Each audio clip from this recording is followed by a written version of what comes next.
Hello, my name is Kelly Laudermilk, and this is Module 17 for AEP 858, Data and Analysis and Assessment. This is my infograph of the data analysis protocol that I created. Starts with data collection. I just have some key questions that I would like for my staff to answer below. It says, are the assessment tools effective? Maybe the assessments that we're using are outdated or don't give us the data that we really need. Are we consistent with the way that we administer the assessments and the process that we use? And do we have up-to-date resources? And is the staff trained? For example, one of the ones that we use is Dibbles. Is everybody in our staff trained on how to give the Dibbles properly? Or do we have a mentor teacher that can make sure that all of our teachers know how to effectively administer all of our assessments given?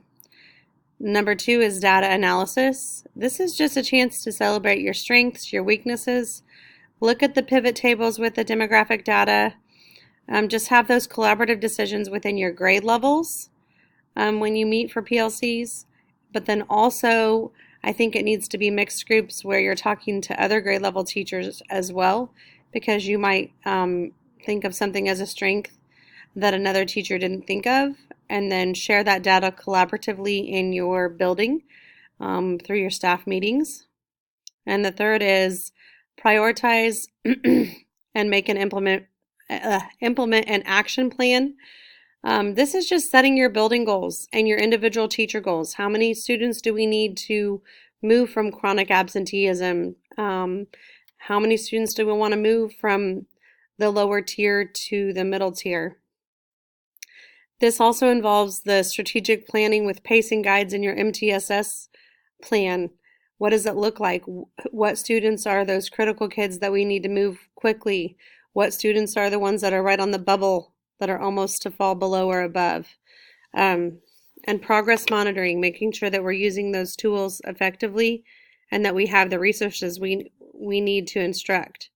If we don't have what we need, then this would be a time to have those conversations with the stakeholders potentially that we need something different for our teachers or our building. And then also sharing within your building, if something's working for a teacher, that's the results. Share what works, celebrate the successes that we had. Communicate with parents and stakeholders where we are with what our building goals were and if we did or didn't meet them. That could be shared with parents at parent-teacher conferences, looking at individual data. Did your child grow? Did they show growth? If not, what can we do differently as a team to make sure that they do next time? And then adapt our instruction if needed, and adapt our goals wherever they need to be. If we met a goal and we don't foresee that that needs to be a building goal anymore, then we need to collaboratively agree on what our new goal focus should be. That's kind of just an adjust what I would do for the data analysis protocol.